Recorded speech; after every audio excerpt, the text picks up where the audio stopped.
Salut, salut et bienvenue sur le Triggered. Très récemment, on a eu encore une grande FAQ pour Age of Sigmar. Ça comporte les Sylvanettes, les Skaven, mais aussi des FAQ pour le manuel général et les règles de base. Et c'est peut-être le point le plus important de cette FAQ parce qu'on a beaucoup de changements concernant des scénarios de la nouvelle saison avec pas mal de clarifications qui nous permettent d'y voir plus clair sur comment jouer certains scénarios. Donc aujourd'hui, ce qu'on va faire, c'est qu'on va voir tous ces nouveaux documents, un par un, pour voir quels sont les changements proposés et les conclusions à tirer de ces nouvelles clarifications. Le premier document qu'on va voir, c'est celui qui concerne les Sylvanettes. Sur les Sylvanettes, déjà, première surprise, il n'y a pas d'errata, donc il n'y a aucune règle qui existe dans le Battle Tome qui a été changée à quelque niveau que ce soit en étant réécrit complètement, soit en ayant un léger changement en termes de wording. Ici, on n'a vraiment que des clarifications concernant les règles utilisées par les Sylvanettes. Ce document, il se concentre principalement sur la manière dont vont interagir les aptitudes qui permettent de considérer les unités Sylvanettes comme étant dans des forêts, et comment ces règles vont interagir avec la règle Sylvanette qui permet de se téléporter une fois qu'on a attaqué à la phase de combat. Donc ce qu'on sait, c'est que si vous êtes à portée d'aptitude de la Dame des Vignes, ou d'une aptitude similaire, vous n'avez pas le couvert, car ce n'est pas vraiment un décor, ça vous permet juste de vous considérer comme étant à portée d'une forêt. On sait aussi qu'on peut s'en servir comme point d'activation, c'est-à-dire que lorsque vous êtes dans la bulle, vous êtes considéré comme étant dans une forêt, et donc que vous êtes éligible à toutes les aptitudes qui ont besoin comme condition d'activation d'être à portée d'une forêt, mais par contre, ce que vous pouvez pas faire, c'est de vous en servir comme un point relais. C'est-à-dire, si une aptitude vous permet d'arriver à un point A, puis à un point B, et que ce point B est une forêt, eh bien, vous ne considérez pas la Dame des Vignes comme une forêt dans ce cas de figure, parce que la Dame des Vignes, cette aptitude, elle vous permet uniquement d'être considéré comme étant à portée d'une forêt lorsque vous êtes à portée de sa bulle, et pas de se servir de la Dame des Vignes comme d'un substitut d'un décor de faction. Ça ne fonctionne pas dans ce sens-là. Et le dernier point de règle de ce document, c'est une règle, ou plutôt une clarification, qui rappelle aux joueurs Sylvanette comment fonctionne le Wally Within. C'est un peu particulier, mais en gros, on vous rappelle bien que si vous devez être entièrement d'une forêt pour activer une règle, vous ne pouvez pas vous en servir si vous êtes partiellement dans la bulle de deux forêts qui se croisent. Vous devez soit être entièrement à 6 de l'une, entièrement à 6 de l'autre, mais que si vous êtes avec une unité qui a une partie de l'unité qui est entièrement à 6 de la forêt, mais que deux figurines n'y sont pas, mais que ces figurines en question sont à portée d'une forêt, eh bien ça ne compte pas comme étant entièrement à portée d'un décor de faction. Bien évidemment. Mais c'est un rappel qui est toujours le bienvenu, et ça évitera les confusions dans certaines situations. Ensuite, on en vient en Skaven, et en Skaven, il y a beaucoup plus de modifications qu'en Sylvanette, et pas toujours pour le mieux. On va voir qu'il y a eu des changements de règles qui font que certaines aptitudes qui étaient envisageables dans certaines situations, maintenant, sont beaucoup moins permissifs qu'auparavant, et donc vous allez devoir adapter vos listes, en tout cas ça a été mon cas, pour pallier à ces nouveaux changements en termes de wording. Déjà, au niveau des clarifications, parce qu'il y a des clarifications, mais aussi des errata sur le wording, et on va parler d'abord des clarifications. Il y a plein de choses. Premièrement, l'aptitude de mutation de l'abomination de la fosse, qui lui permet d'avoir un mouvement 7 et une charge à 7 fixe, eh bien, vous pouvez appliquer des modificateurs au jet de charge, c'est-à-dire que si vous avez un +1 à la charge, eh bien, grâce à la mutation, vous faites une charge automatiquement à 7, à laquelle vous ajoutez 1 pour un total de 8. On sait aussi maintenant que les unités qui sont cachées dans d'autres unités, par exemple l'Assassin Skaven ou les équipes d'armes, ne comptent pas pour des pauses dans le cadre du déploiement au début de partie, et donc ce qui vous permet d'avoir des équipes d'armes cachées dans des unités de Radeclan ou de Vermine de Choc, ou même un assassin, et ça ne compte pas comme une pause, et donc vous pouvez, dans le cadre d'un régiment de bataille, être en une pause avec des équipes d'armes et des assassins qui ne sont pas comprises dans le bataillon, puisque de toute manière, vous n'avez pas à les déployer, donc ça ne compte pas. On sait aussi maintenant que l'aptitude de Malpierre des prophètes gris qui permet de lancer 3d6 à la magie, et de garder 2d sur ces 3 de votre choix pour avoir le jet de lancement de votre sort, eh bien ce jet-là, les 2d6 restants, ne peuvent pas être ni modifiés, ni relancés, que ce soit de manière positive ou négative. Donc vous n'avez pas les bonus que vous pouvez avoir avec le trait de commandement Maître de la Magie, ou bien le décor de faction Skaven qui vous donne plus au cast, mais ça veut dire aussi que si vous êtes contre un joueur Khorne, il ne pourra pas vous infliger les différents malus que peuvent apporter son armée sur les jets de magie. Clarification suivante, on nous rappelle que le bonus de portée des Skaven, donc 1 pouce pour chaque tranche de 10, est capé à un maximum de 3 pouces pour la portée de l'arme, et non pas pour la portée du bonus. Donc vous ne pouvez pas faire 2 pouces plus 3 pouces, pour un total de portée de 5 pouces, mais bien des armes qui ont une portée max de 3 pouces. Le prophète gris sur cloche, si on le transforme en prêtre, vous ne pouvez pas choisir une prière, ce qui le rend un peu moins flexible,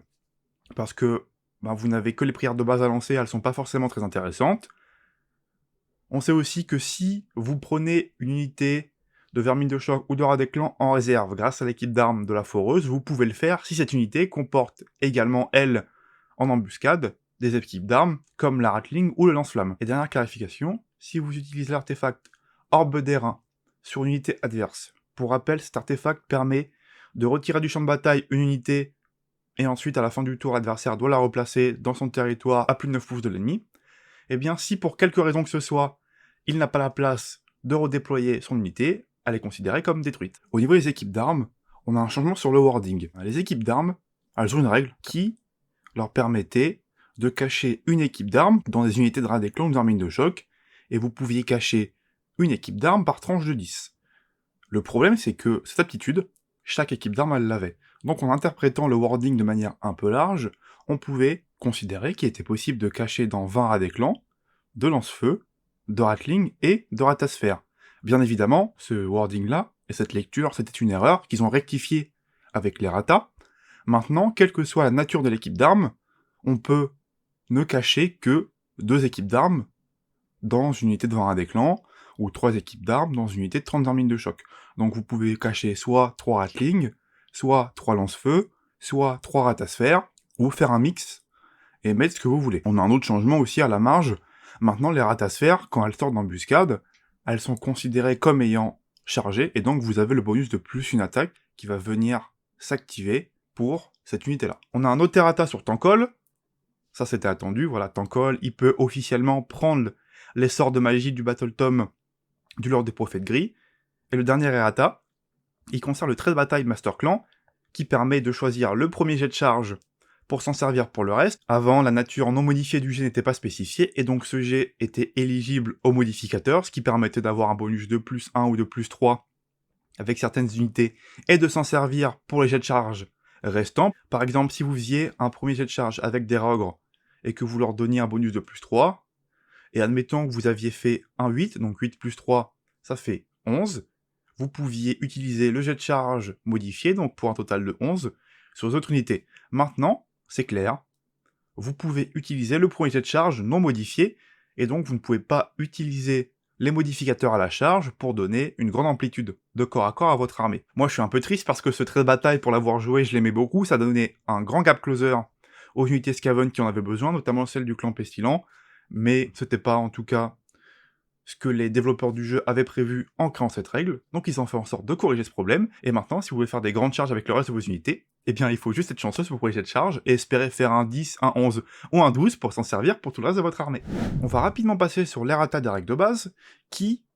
corrige 2 choses. Alors premièrement, si vous vous rappeliez la fac précédente, il y avait eu une espèce de modification de règle avec l'interaction qu'ont les modificateurs plus 1, moins 1, et les modificateurs de changement de valeur absolue qui vous transforment directement une valeur en DK3 ou Ren-2. Il y avait eu une espèce de clarification où on expliquait que un modificateur de valeur écrasait les modificateurs de jet précédents, ça rendait les choses très compliquées. Ils ont complètement supprimé cette règle-là pour la changer, et maintenant, globalement, c'est un retour à la normale. Si vous avez un modificateur de valeur et un modificateur de jet qui vous donne plus 1, moins 1, etc., les deux interagissent correctement, quel que soit l'ordre d'arrivée. Donc plus de soucis à se faire à ce niveau-là, il n'y aura pas de cas de figure compliqués à quelque niveau que ce soit, et pour les interactions que pouvaient avoir certaines unités avec le Bounty Hunter et leur bonus à la charge, maintenant, pas de prise de tête à faire. Si vous avez un plus 1 dégâts à la charge et un modificateur de valeur, tout va bien, vous additionnez les deux. On sait aussi que si vous faites une aptitude monstrueuse sur un décor de faction, par exemple un New Hall ou une forêt, vous supprimez bien les règles. Ça c'était clair, mais par contre, ces décors-là sont quand même considérés comme étant des forêts sylvanettes ou bien des New Halls, ce qui veut dire que vous pouvez vous en servir dans certains cas de figure où vous avez besoin d'une forêt. Par exemple, pour prendre l'exemple du New Hall que je connais bien, si un monstre détruit un New Hall, vous perdez la règle. Qu'est-ce que ça veut dire? Ça veut dire que le New Hall n'a plus le plus 1 à la magie, le plus 1 à la prière, et vous ne pouvez plus vous en servir comme point d'entrée. Par contre, vous avez encore le mot-clé New Hall, et donc vous pouvez vous en servir comme point de sortie lorsque vous cherchez à vous téléporter avec une unité Skaven. Au niveau de la clarification du manuel général, on a pas mal de clarifications ou d'errata concernant des scénarios, pour que ce soit plus simple de compréhension et supprimer un maximum de zones grises concernant la manière de fonctionner de certains scénarios et de leur système de scoring. Déjà, première chose très rapidement, en ce qui concerne les vétérans de galets. Si vous invoquez une unité éligible en vétéran de galet, eh bien, elle est effectivement un vétéran, et si vous changez la caractéristique de blessure via un sort ou une aptitude d'une unité vétéran de galet, et que vous lui faites passer ces conditions au-delà des conditions de vétéran de galet, par exemple, les Blight King, vous les faites passer de 4 à 5 PV, est-ce que vous perdez votre rôle vétéran? Ce n'est pas le cas, vous le gardez tout le long de la partie. Même si pendant la partie, vous n'êtes plus éligible aux conditions pour différentes raisons. Le scénario qui vous permet de gagner automatiquement lorsque vous contrôlez 3 objectifs, le scénario Lurkers Below. On sait désormais que dans le scénario de bataille The Lurkers Below, qui est un scénario qui vous permet de gagner automatiquement lorsque vous contrôlez 3 objectifs, vous ne pouvez pas contrôler plus d'un objectif par tour, donc vous devez prendre 3 phases de contrôle de scénario pour contrôler 3 objectifs, et gagner la partie grâce à cette condition-là. Le plan de bataille, Battle Lines Drone, qui est celui où il n'y a pas d'objectif et où les quarts de table comptent comme les objectifs, nous explique que cela ne nous empêche pas de poser des décors de faction, ou même des décors tout court, pour le déroulé de la partie. Il ne compte que comme étant objectif dans les conditions de scoring et de contrôle que nous propose ce scénario-là. Question suivante, par ricochet, si on peut poser des décors de faction, bien évidemment, les joueurs Soulblight peuvent eux également déployer leur fosse commune. La grande stratégie Show of Dominance ou démonstration de force en français, qui vous demande d'avoir à la fin de la bataille une unité dans chaque quart de table pour la remporter, eh bien, maintenant, on nous explique que vous pouvez le faire en ayant une seule unité qui est sur plusieurs quarts de table. Donc si vous mettez une grande unité au milieu du champ de bataille, eh bien vous pouvez la mettre d'une certaine manière pour faire en sorte que cette unité soit dans les 4 quarts à la fois, et donc que cela compte pour remplir la grande stratégie. Ce qui la rend beaucoup plus flexible qu'elle n'aurait pu l'être si vous aviez besoin de 4 unités différentes dans 4 quarts du champ de bataille. Niveau errata, le sort Gaze of Gur, qui vous permet de diviser par 2 le contrôle d'une unité, par exemple si une unité compte pour 20, elle compte pour 10, n'avait pas de condition de fin auparavant. On ne savait pas quand est-ce que l'effet du sort s'arrêtait, et donc demeurait la question de savoir si cela durait jusqu'à la fin de la bataille, ou si c'était tout simplement un oubli de la part des développeurs. Cette errata nous confirme bien que c'était une erreur de typo, et que l'effet du sort doit durer jusqu'à votre prochaine phase de héros. Ce qui veut dire qu'il n'est plus possible d'abuser de l'effet du sort et de son wording un peu permissif pour infliger l'effet à plusieurs unités pendant toute la bataille, rendant très compliqué le contrôle objectif pour certaines armées qui ont peu d'unités, par exemple les joueurs Sons of Behemoth. Pour le scénario En présence d'idoles, qui est un scénario qui vous permet de choisir 3 unités de votre armée pour des unités idoles, qui vont notamment permettre de diviser le nombre de figurines perdues lors d'un test de déroute si l'unité qui rate son test de déroute est entièrement à 6 d'unités idoles, nous stipule maintenant que lorsque vous choisissez des unités idoles, vous ne pouvez pas choisir ni Kruak, ni l'incarné de Gur. J'imagine que c'est pour empêcher de choisir des unités qui ne peuvent pas mourir sous des conditions spécifiques pour éviter d'abuser de cette mécanique lors de ce scénario-là. Et dernière errata, ça concerne le scénario Price of Galette, qui vous permet de scorer grâce aux objectifs uniquement si les objectifs sont activés, et vous activez les objectifs au fur et à mesure de la partie. Au début, il n'y en a pas, et à chaque round de bataille, vous allez activer un objectif qui va pouvoir vous permettre de scorer pendant ce scénario. Avant, on ne savait pas si contrôler un objectif non activé vous permettait de scorer le point qui vous demande de contrôler 2 objectifs, ou de scorer le point qui vous demandait de contrôler plus d'objectifs que votre adversaire. Maintenant, le scénario est très clair, vous ne pouvez contrôler des points qu'en utilisant uniquement les objectifs activés, que ce soit pour contrôler un objectif, pour en contrôler 2, ou pour en contrôler plus que votre adversaire. Ce qui rend le scoring du scénario beaucoup plus linéaire, et plus la partie avance, plus il va être facile de scorer certains points de scénar, notamment celui qui vous demande de contrôler 2 objectifs ou plus. Et bien voilà. C'est tout pour aujourd'hui, on a fait le tour des différentes FAQ qui ont été sorties pour cette édition. On a maintenant les FAQ